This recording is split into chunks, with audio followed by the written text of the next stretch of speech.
This is Let's Talk About It with Aaron E. That's me. This is my YouTube channel. And today I'm going to be talking about the basics of photography, the kind of 101 of photography. Kind of talked about it in my intro video, but now I'm going in more depth of basically how a camera works.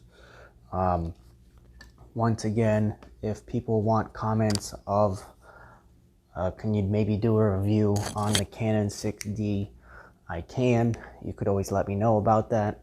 I'll gladly do reviews on products, but this purpose of this video is to talk about how a camera works. So I'm going to be going over several photographs with you, and I'm going to explain to you what I did to take those photographs.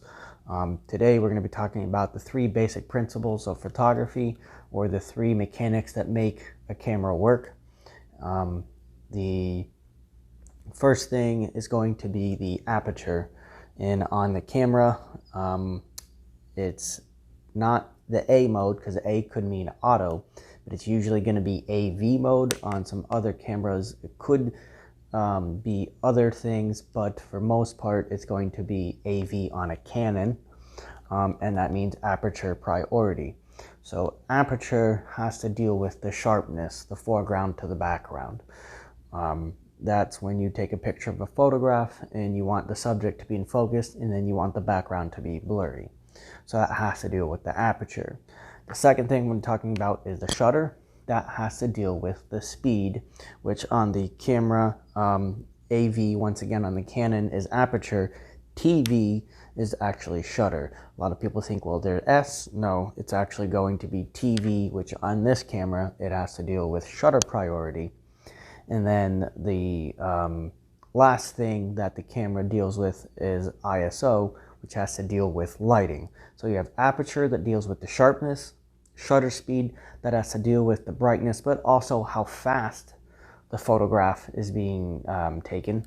And then the ISO has to deal with the brightness of the photograph. So the higher the ISO, the brighter your photograph will be, but you're also going to get grainy. I'll get into more detail once again when I get into the specifics of aperture, shutter, and ISO. The other thing I'll talk about is manual. So manual is another thing that I'll be talking about with this camera. I might do another review specifically on how to shoot manual. Today I'm just kind of going over the basics. You can put the camera in auto. Make sure your image stabilizer is on. It's usually on the lens or in the body of the camera, or it could be in the settings. Make sure the autofocus is turned on. Unless you put it into manual, then you will change the ring on the camera to change your focus, and then you can focus on the subject. Other than that, for most part, I leave mine on auto. Sometimes it gets tricky if I'm trying to photograph a flower and the wind is blowing. Then I'm going to put it in manual, because the camera may not be able to focus correctly or focus quick enough. Or if not, you can go in and change what's called spot focusing with the metering in the camera settings. So, but once again, I'll probably get into the more specifics of that in another time. So now I'm going to show you some photographic examples explaining aperture, shutter, and ISO. So take a look at these photographs I did. These were at the beach, and they were just very basic photos to explain what I am doing. So check them out. Alright, so the first thing I want to talk about is aperture priority mode. It is the AV mode on the camera. It might be different on others, but it's aperture. With this mode, you can change the command dial backwards and forwards, and it's just going to change the aperture. It's going to leave your ISO and your shutter to auto-calculate itself. Aperture has to deal with the foreground versus the background. So right now, this was photograph is of a Rubik's Cube, and I have it in front of a bridge. So it's on an f4, which is the lowest aperture for my camera. It's an f4 constant lens, but this is the lowest that it goes. So when I zoom in and out, it always can stay at f4. In this case, I manually have it set to f4, but it's in aperture priority mode. So now we have to deal with aperture about changing the foreground to the background. Now I'm going to change it to f11. And in f11, you're going to realize that the background is a little bit more in focus. So that is f11. So all I'm doing is changing the command wheel to change the aperture to go to f11. Once again, this was aperture f4. And then I switch it to aperture f11 to be able to make it sharper. Then I go all the way to the aperture mode to f22. Now you can realize that the background is a lot more in focus. Now, if I would have focused on the bridge itself, that would have been a lot sharper, but instead I chose to focus on the Rubik's Cube itself. So aperture priority has to deal with how you can keep your subject in focus from the foreground to the background of your subject when you're photographing, if it's a person or if it is a subject moving or a subject like a Rubik's Cube. All right, so this has to deal with the shutter mode. And shutter mode, or which is called shutter priority mode, the TV button on the SLR has to deal with the speed. Now this also controls the lighting. The slower the shutter, the more bright it is. The faster the shutter, the darker it is. That also has to do with the aperture mode, and I forgot to say that that's how it changes automatically, but in aperture mode it changes the light for you. Technically, the lower the f-stop, the brighter. The higher the f-stop, the darker, because it's letting in more light versus less light. So this was a long exposure. In the shutter speed, it automatically changes the ISO, and the aperture changed the aperture how I wanted. So this is a long exposure, around 5 seconds. This is 125th of a second, so it shows that the water is not moving, it is frozen when the water was moving at first. Then I decided to photograph an umbrella. This was a windy day, so this is around a maybe 3 to 5 second shot or so you can see that there is movement. Then I photographed it at around 2,000ths of a second, which is extremely fast, and it captured the frozenness of the movement. So you can see that it might not have known if it was windy, but I was actually able to capture that subject sharp because it was so windy. This was shot at around a 5 second shot, and you can see the car is out of focus because it was moving so quickly. Then I shot at around maybe 500th of a second, and I was able to capture the car frozen. So it still shows movement, but a different type of movement. So that's what the shutter has to deal with speed. Here's another photograph. This was not in Florida, but this shows that water is frozen. This was shot at around 250th of a second. So this shows that the water is stopped. I captured the stop action. I captured the movement while it's frozen. So compared to if I did a long exposure, which instead of 125th of a second, this photograph shows that in the exact same mode of the shutter priority, I set it for around maybe a 5 or 10 second shot, and this shows that the water is now moving, it is flowing, it is not frozen. You can also see a duck in the corner that is blurry as well. So this shows you movement, and this is a 5 second shot. Now this does let in more light, but once again, the shutter priority mode auto adjusts itself for the lighting and gives you the motion. That's what this is about. All right, so now I'm talking about ISO. ISO has to deal with lighting. ISO is usually changed in manual mode. ISO had to deal with, in a film camera, film speed. So if you wanted to be significantly brighter while changing settings, you would actually be changing your film, and that had an ISO speed. Once again, ISO has to deal with light sensitivity. The higher the ISO, the brighter. The lower, the darker. This is an ISO of a 50. Aperture in manual was f4 with 60 of a second. ISO at 100. Then all I did was keep my settings the same, but change my ISO to around a 800.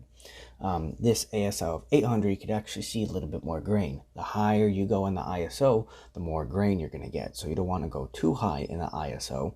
But outdoors, if there's a high ISO, it's going to look very grainy at night. So you want to have a longer shutter to let in more light to compensate. So this is a higher ISO.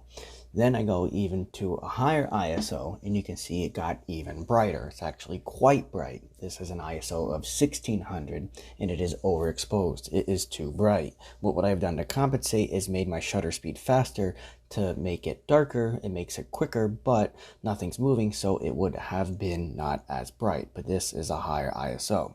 Then I changed my ISO to like 30,000, or I think it was maybe even 64,000, and it's extremely bright. It's way overexposed. So I'm just showing you what you can do to change your ISO if it's darker out to maybe make it brighter, or darker, you can kind of change that ISO to adjust the brightness or the darkness. So that is one way of changing how your photograph might look during the day or during the night to let in more light without sacrificing speed or sacrificing sharpness. But once again, you don't want to go too high in the ISO because then it gets too grainy. All right, so here I want to talk about composition. I'm in manual mode. I'm in a aperture of f4, an ISO of 400, and a shutter speed of around maybe 60th a second.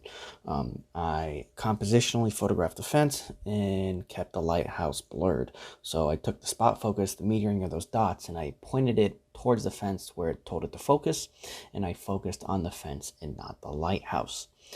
Using the same settings, and all I did was take the little spot focus dot, and then I centered it on the lighthouse, and the camera already knew to focus on the lighthouse, and instead it now blurs the fence. So all it is composition, and just kind of making your photograph interesting, which kind of adds a little bit of depth and detail by having the fence. Compared to just photographing the lighthouse itself, it's interesting, but sometimes it might seem a little boring. This is dead center of the subject, sometimes of your photograph. Sometimes you might want it maybe more to the right or more to the left, but nevertheless, it still is somewhat an interesting photograph. And then the other thing I decided to do was change it up a little bit. I decided to be able to photograph it from the base of the lighthouse and shoot upwards. Once again, this is same settings. It's manual, aperture of f4, ISO of 400, shutter speed of a 60th. It was a little bit darker at that point, so that's why it seems a little more gloomy, a little bit more gray, but it is actually a color photograph. So we talked about aperture, we talked about shutter, we talked about ISO, we talked about composition, and you can see in this photograph once again how it's not dead center. It's maybe slightly from the left going to the right. It seems a little crooked, but it is compositionally different than a regular photograph. So that's what I wanted to be able to showcase. So like I said, we talked about aperture, shutter, ISO, and how you can compose a photograph, and there's no wrong way to have a photograph. Even if you maybe shot it blurry or you shot it wrong, potentially it could still be artwork. That's a great thing about photography. It's very controversial. So I just wanted to be able to showcase some of my photographs and kind of talk about main key topics on when using a camera to get you what you want out of your photography. Alright, so in this video you got to see how aperture priority works, shutter priority works, what happens when you change your ISO, and then also using manual, and also with manual choosing what you focus on with your subject. So those were the points that I made in this video. Kind of once again the 101 of photography when you're using the basic modes in your camera, kind of the cheat modes as I call them. The aperture, shutter is kind of those cheat modes. Manual, you have to know really what to do. And I'll do another in-depth video on manual. And then I'll have another video on just my work showcasing HDR photos and regular photos, and I'll kind of talk in detail how you make an HDR photo. So that'll be another video coming up shortly for you guys. So hope you liked this video, hope it was educational, or hope it was just kind of something cool to learn or look at. So that's kind of the purpose of this channel. So please hit that like and subscribe button down below. Helps me out in a big way. And hopefully it will just make it easier so I can give you guys more content. So please be safe out there and enjoy the rest of your day.